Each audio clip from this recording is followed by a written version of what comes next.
معزز سامعین گرامی قدر، آپ کے علم میں یہ بات ہے کہ آج جمعیت اہل حدیث پاکستان کی طرف سے پورے ملک میں 1000 سے زائد مساجد میں احتجاجی پروگرام منعقد کیے جا رہے ہیں۔ یوم حرمت قرآن اور یوم تقدیس قرآن کے عنوان سے آج کے دن کو معصوم کیا گیا ہے۔ عید الاضحیٰ کا تہوار گزرا۔ عید الاضحیٰ کے تہوار کے عین موقع کے اوپر جس وقت وہاں سویڈن کے اندر مسلمان نماز عید کو ادا کر رہے ہیں اور شعائر اللہ کو بجا لانے والے ہیں، قربانی کی عظیم سنت کو زندہ کرنے والے ہیں، اس اجتماع کے اندر سویڈن حکومت کی سرپرستی کے اندر ایک ملعون شخص کو سرکاری اجازت کے ساتھ اس قرآن پاک کو جلانے کی اجازت دی گئی، اور اس نے اس عید کے اجتماع کے اندر ذالک الکتاب لا ریب فیہ کو، وہ کتاب جو کسی بستی پہ اترے وہ بستی بستیوں کی سردار بن جائے، کسی مہینے پہ اترے وہ مہینہ مہینوں کا سردار بن جائے، جس نبی پہ اترے وہ نبیوں کا سردار بن جائے، جس رات میں اترے وہ رات 1000 مہینوں سے افضل ہو جائے۔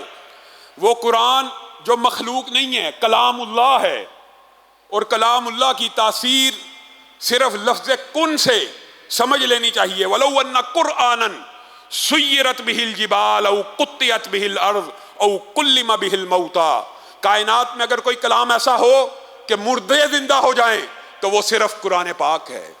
اس قرآن پاک کو جلایا گیا کس آڑ میں، کس تھاٹ پہ، کس فکر کے اوپر؟ فریڈم آف سپیچ کے نام پر، آزادی اظہار کے نام پر۔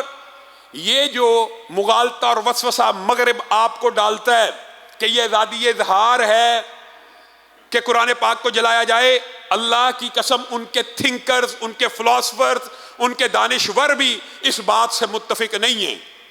وجہ فریڈم آف سپیچ اور ہیٹ سپیچ میں وہ بھی فرق کرتے ہیں۔ ہیٹ سپیچ بھی انہی کا عطا کردہ سلوگن ہے اور فریڈم آف سپیچ بھی انہی کا عطا کردہ نعرہ ہے۔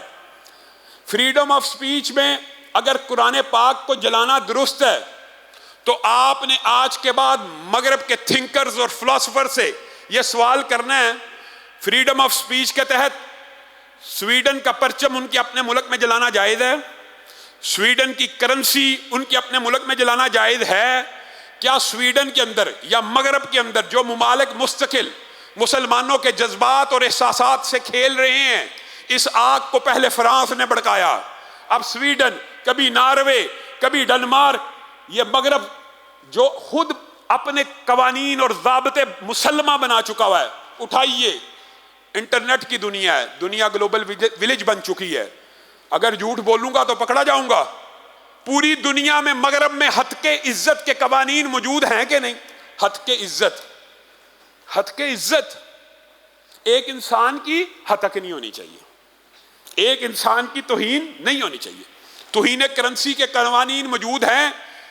ڈالر بل کو جلایا جانا جائز ہے یا مغرب کی کرنسی کو جلانا جائز ہے، یا ان کے پرچم کو جلانا جائز ہے، یا ان کے دستور کو جلانا جائز ہے؟ کیا ان کے انسٹیٹیوشنز کے اندر اداروں کی توہین درست ہے؟ یہ عام فہم بات ہے، یہ بات آپ نے سمجھنی ہے اور اس کا ابلاغ کرنا ہے۔ فوج کے خلاف جملہ بولا جائے، قانون حرکت میں آ جائے گا۔ کسی وطن کے جھنڈے کو جلایا جائے، قانون حرکت میں آ جائے گا۔ کسی وطن کی کرنسی کو جلایا جائے، قانون حرکت میں آ جائے گا۔ کس وجہ سے؟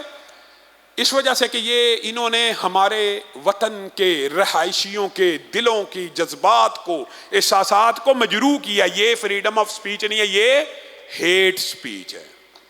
اب آپ بتائیے، اس قرآن پاک کو اپنا دستور، اپنا منشور، اپنا مشن، اپنا مطمع نظر، جنت کی کنجی، اللہ کی رسی، دنیا میں ماننے والے کتنے مسلمان ہیں؟ 2 ارب کے قریب۔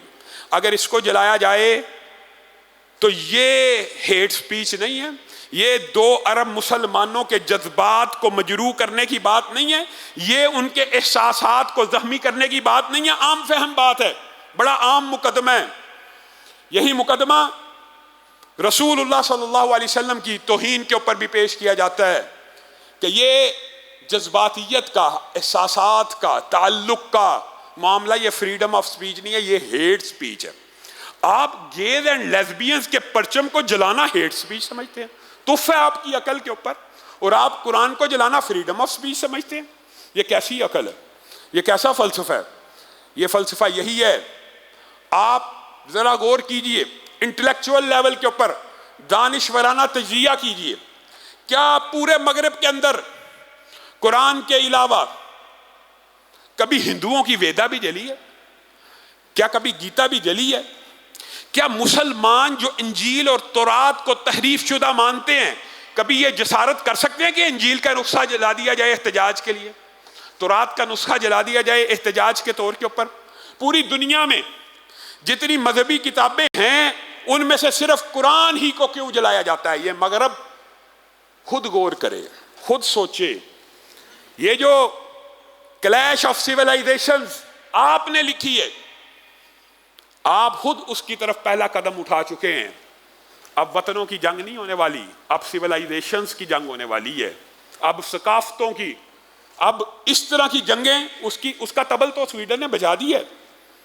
اور دکھ اور افسوس کی بات ہے، یہ تو آپ کو صرف ایک کمنٹری کی ہے کہ یہ کیا ہے، جو وہ اپنے دعووں میں جھوٹے ہیں، اور فریڈم آف سپیچ نہیں ہے، ہیٹ سپیچ ہے۔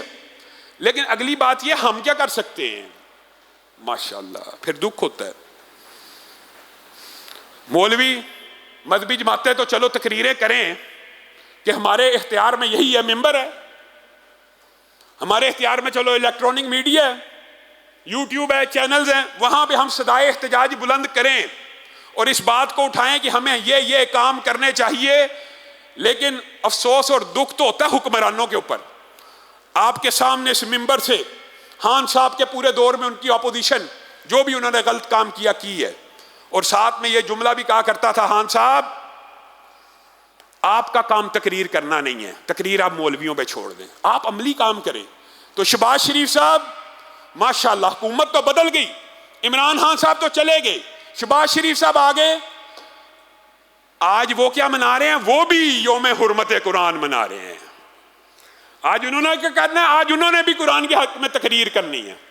جو کام خان صاحب کیا کرتے تھے، شہباز شریف صاحب اگر آپ نے بھی وہی کرنا ہے تو ہم پھر خان صاحب کے ویسے ہی مخالف تھے۔ اگر تقریر ہی کرنی تھی تو صدقے دل سے بتاؤں، خان صاحب آپ سے اچھی تقریر کرتے ہیں، اگر آپ نے صرف تقریر ہی کرنی ہے۔ اگر آپ نے بھی صرف تقریر کرنی، خان صاحب پتہ کیا کیا کرتے تھے؟ عجیب انداز تھا۔ یوم کشمیر کے موقع کے اوپر پورے پاکستان میں مذہبی جماعتیں کشمیر ریلیاں نکال بھی ہوتی تھیں، خان صاحب بھی اعلان کر دیتے ہیں ہم یوم کشمیر منا رہے۔ شہباز شریف صاحب نے بھی بعین ان کے نقش قدم کے اوپر چلتے ہوئے آج یہی طرز عمل اپنایا ہے۔ آج پورے ملک کے اندر جمعیت اہل حدیث اور دیگر مذہبی جماعتوں نے احتجاج کی کال دی ہے، شہباز شریف صاحب نے بھی کال دے دی ہے۔ سبحان اللہ۔ حکمرانوں نے بھی تقریر کرنی ہوتی ہے کہ حکمرانوں نے کوئی عملی کام کرنا ہوتا ہے۔ آپ وزیر اعظم پاکستان ہیں، آپ اشتہار چھاپیے، قوم آپ کے پیچھے کھڑی ہوگی کہ یہ پروڈکٹس ہے سویڈن کی، آج کے بعد پاکستان میں نہیں آئیں گی، پاکستان کا کوئی شہری ان کو مت خریدے۔ یہ حکومت کا کام کرنے والا کیوں نہیں کام کر سکتے؟ آگے سے جواب دیتے ہیں ان کے رہنما ٹویٹر کے اوپر آگے، لاما صاحب ہم کیا کر سکتے ہیں؟ کر سکتے ہیں اگر ارادہ اور نیت ہو، ارادہ تو کیجئے، کچھ کرنے کا ارادہ تو کیجئے، کچھ نظر تو آئے، چھپوائیے اشتہار کہ سویڈن کی یہ پروڈکٹس آتی ہیں، ان کا بائیکاٹ کیا جائے گا۔ نمبر ایک بات۔ نمبر دوسری بات، سویڈن سے تعلقات ختم ہو جائیں گے، آپ نہیں مر جائیں گے، آپ کی معیشت تباہ نہیں ہوگی۔ خان صاحب کے دور میں فرانس کے سفیر کا مسئلہ آیا، میں حیران ہوتا ہوں، یہ صرف سیٹ بدلنے کی دیر ہے۔ آج دونوں کا منافقانہ طرز عمل ذرا غور کیجئے۔ خان صاحب کے دور میں فرانس کا، یہاں پہ آپ کو پتہ ہے ہم کہتے رہے کہ فرانس کے سفیر کو ملک بدر کر دیا جائے، کیونکہ یہ مسلمہ احتجاج کا ایک ضابطہ ہے، اپنا سفیر واپس بلا لیا جائے۔ خان صاحب ٹی وی پہ آ کے کیا تقریر کرتے تھے مذہبی جماعتوں کے مطالبے کے مقابلے میں؟ آپ کو یاد ہے نا کہ فرانس کا سفیر اگر ملک بدر کر دیا جائے، معیشت کا یہ ہو جائے گا، معیشت بیڑا غرق ہو جائے گی، معیشت تباہ ہو جائے گی، ہمیں کیا فائدہ ملے گا، یہ ہے وہ ہے۔ آج شہباز شریف صاحب کیا کر رہے ہیں بتائیے؟ پہلے وہ فرانس کے فضائل بیان کیا کرتے تھے، اب شہباز شریف صاحب سویڈن کے فضائل بیان کریں گے۔ تعلقات توڑنے کے اوپر آپ تیار نہیں ہیں، آپ قرآن سے محبت کے دعوے دار ہیں، آپ صرف نام کے مسلمان ہیں۔ ویسے ہی جیسے رسول اللہ صلی اللہ علیہ وسلم سے محبت ہر مسلمان کے دل میں ہوتی ہے، چاہے وہ باعمل مسلمان ہو یا نہ ہو۔ میں نے اللہ کی قسم اپنی آنکھوں سے بڑے بے نماز، پکے بے نماز مسلمانوں کے دل میں رسول اللہ کی محبت دیکھی ہے، شاید ہم سے بھی زیادہ ہو، لیکن وہ اس محبت کا کیا کرنا ہے جو عمل سے، اخلاص سے خالی ہو۔ شہباز شریف صاحب، اگر آپ نے سویڈن سے تعلقات منقطع نہ کیے اور پاکستان کی طرف سے واضح اور ٹھوس اعلان نہ ہوا تو آپ میں اور عمران خان میں کوئی فرق نہیں، مذہبی جماعتوں کی نظر میں کوئی فرق نہیں۔ آپ بھی پھر وہی ہیں، وہ بھی یہی کہا کرتا تھا، آپ بھی وہی کرنا شروع کر دیں، کوئی عمل کیجئے۔ کیوں؟ شہباز شریف صاحب کے اوپر اس لیے زیادہ لائبلٹیز لاگو ہے، خان سے زیادہ ہے، یہ بھی میں آپ کو بات بتا دوں۔ خان کے ساتھ مذہبی جماعتیں نہیں تھی کھڑی، ملک کے 90% مذہبی جماعتیں خان کی اپوزیشن تھی، اور دکھ اور افسوس کے ساتھ ملک کی 90% جماعتیں شہباز شریف کی حلیف اور اتحادی ہیں۔ اس کے اوپر زیادہ بڑی ذمہ داری ہے۔ خان کے ساتھ تو مذہبی طبقہ تھا ہی نہیں، آپ کے ساتھ تو مذہبی طبقہ کھڑا ہے، اور اگر آپ نے کوئی عمل نہ کیا پھر بھی آپ یہ سمجھتے ہیں کہ مسلمان بے غیرت ہے، آپ ہی کو ووٹ دیں گے، تو آپ بھول جائیے۔ میں آپ لوگوں سے بھی وعدہ لینا چاہتا ہوں، اگر اس حکومت نے عملی طور کے اوپر توہین قرآن کے لیے اس ایشو کو عالمی سطح کے اوپر یا سویڈن کے ساتھ تعلقات کو منقطع کرنے کے اوپر منتج نہ کیا تو آج کے بعد مسلم لیگ نون کو ووٹ نہیں ڈالا جائے گا۔ وعدہ کرتے ہیں؟ یہ ہمارا ایمان ہونا چاہیے۔ ہم حلیف ہیں، حلیف ہیں، کس چیز کے حلیف ہیں؟ تب تک حلیف ہیں جب تک آپ شاعر اسلام کا دفاع کرتے رہیں گے، جب تک آپ قرآن کا دفاع کرتے رہیں گے۔ اب ضرورت ہے آگے بڑھیے۔ مجھے دکھ ہوتا ہے یہ رانا تنویر جیسے لوگ جو HEC لیٹر لکھ دے تو فوری کینسل کر دیتے ہیں۔ راجہ پرویز اشرف، آپ نے الیکشن آنے والا ہے، یہ 2 ووٹوں کے پیچھے مرنے والے لوگ ہیں، 100 200 ووٹوں کے پیچھے پاؤں پڑنے والے لوگ ہیں، 10 ووٹوں کے اوپر موٹر سائیکلیں دینے والے ہیں۔ آئندہ آنے والے الیکشن میں اپنی سمت کو درست کیجئے۔ آپ سے تو میں یہ رونا ایک عرصے سے روتا رہا ہوں۔ رہزنوں نے رہزنی کی ہے، راہبروں نے بھی کیا کمی کی ہے؟ یہ ہمارے راہبر جن کو آپ ووٹ دیتے ہیں، یہ خلاف اسلام قوانین بناتے ہیں، آپ اس جرم میں شامل ہیں۔ آپ کے دل میں یہ خیال کیوں نہیں پیدا ہوتا کہ ہم نے مذہبی جماعتوں کو، ہم نے دینی جماعتوں کو؟ اچھا، پھر ہمارے پہ الزام بھی عجیب و غریب ہے۔ جب بھی کوئی ایسا معاملہ آئے نا، آپ کب نکلیں گے؟ آپ نے کب احتجاج کی کال دینی ہے؟ خان کے دور میں تو آپ فوری نکل آتے تھے، او بھائی یہ قرآن کا دفاع یا رسول اللہ کی حرمت کا دفاع صرف مولوی اور مذہبی جماعتوں کے ذمہ رہ گیا، آپ کلمہ گو مسلمان نہیں ہیں۔ اللہ کے لیے ہوش کے ناخن لیجئے، ہوش کے ناخن لیجئے، عملی طور کے اوپر کردار ادا کیجئے، عملی طور کے اوپر آگے بڑھیے۔